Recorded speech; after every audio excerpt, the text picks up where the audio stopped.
মনে হলো বড় লোকের ঘরে গরিব আত্মীয়কে দাওয়াত দিলে যেমন কিছুটা সন্ত্রস্ত লাগে, কোথায় যে বসবো। আমি তো সাংবাদিকতার ছাত্র না, কিন্তু শুনতে শুনতে আমার মনে হয় কিছুটা শিখতে পারবো।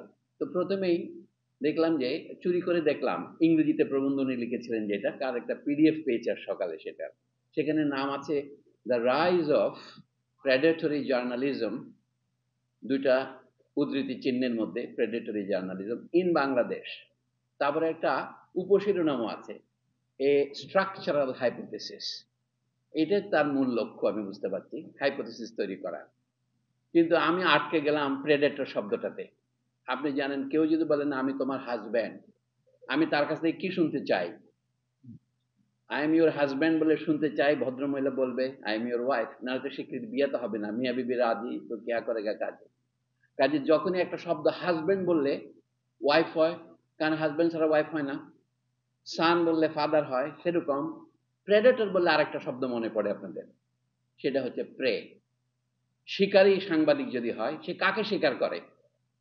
অবশ্যই মামুন চারটা উদাহরণ দিয়েছেন, আমাদের উপাচার্য মামুন আহমদ সাহেব আরেকটা উদাহরণ দিয়েছেন, আপনারা নিজের প্রত্যেকে এরকম অজস্র উদাহরণ বহু গুণিত করতে পারবেন।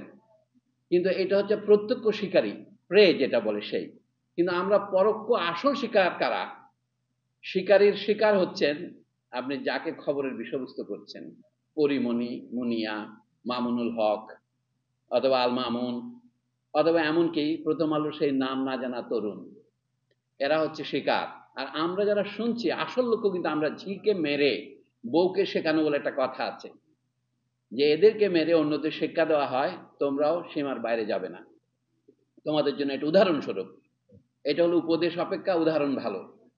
এই প্রেদের নিয়ে একটা গল্প হচ্ছে, একটা সামান্য গল্প বলি আমি 1 মিনিটে।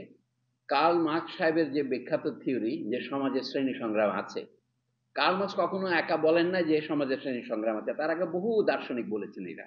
উনি বলেন নতুন কথা হচ্ছে এর ফলে যারা শিকার, শ্রমিক শ্রেণী, একদিন তাদের সংগ্রামের মাধ্যমে তারা জয়ী হবে, জয়ী হওয়ার সম্ভাবনা দেখা দিয়েছে।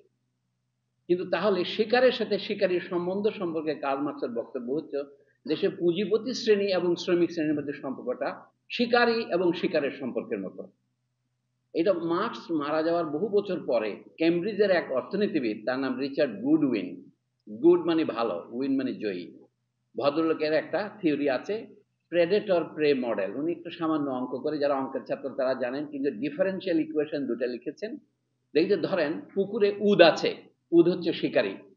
উদের সংখ্যা যখন বেড়ে যায়, যে বাংলাদেশে যখন কর্পোরেট হাউসগুলো বেড়ে গেছে, তখন মাছ মরে থাকে, মাছ ফুরিয়ে যায়, পুকুরের মাছ তো খেয়ে ফেলবে সব।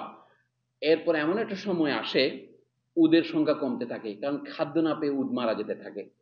কিন্তু উদ যখন মরে মরে কমে যায়, তখন আবার লালন ফকির বলছিলেন না, আমার গান আসতেছে মাছের পোনার লাহান, আবার মাছের পোনা বাড়তে থাকে। এটা মজার একটা থিওরি আছে, চিজ এন্ড দি ওয়ার্ম। আপনি যদি চিজ ফেলে রাখেন, তার মধ্যে পোকা জন্মায়। তো এইভাবে আবার মাছের সংখ্যা বাড়তে থাকে।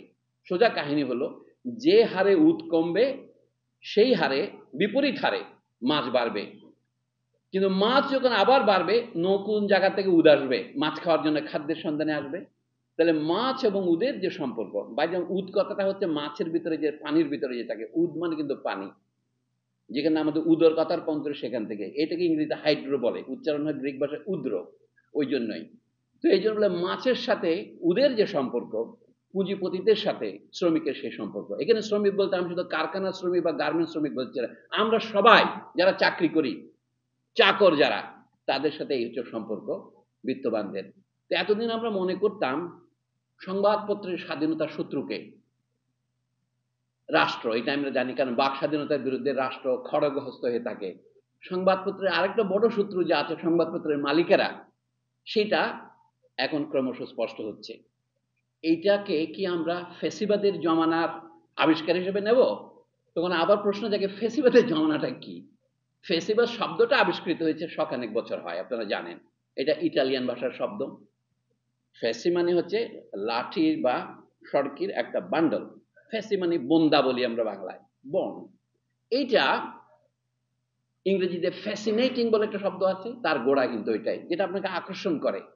এই স্লোগানটা ইতালিতে আসলো এইভাবে, এক নেতা এক দেশ, বেনিতো মুসোলিনি ইটালি দেশ।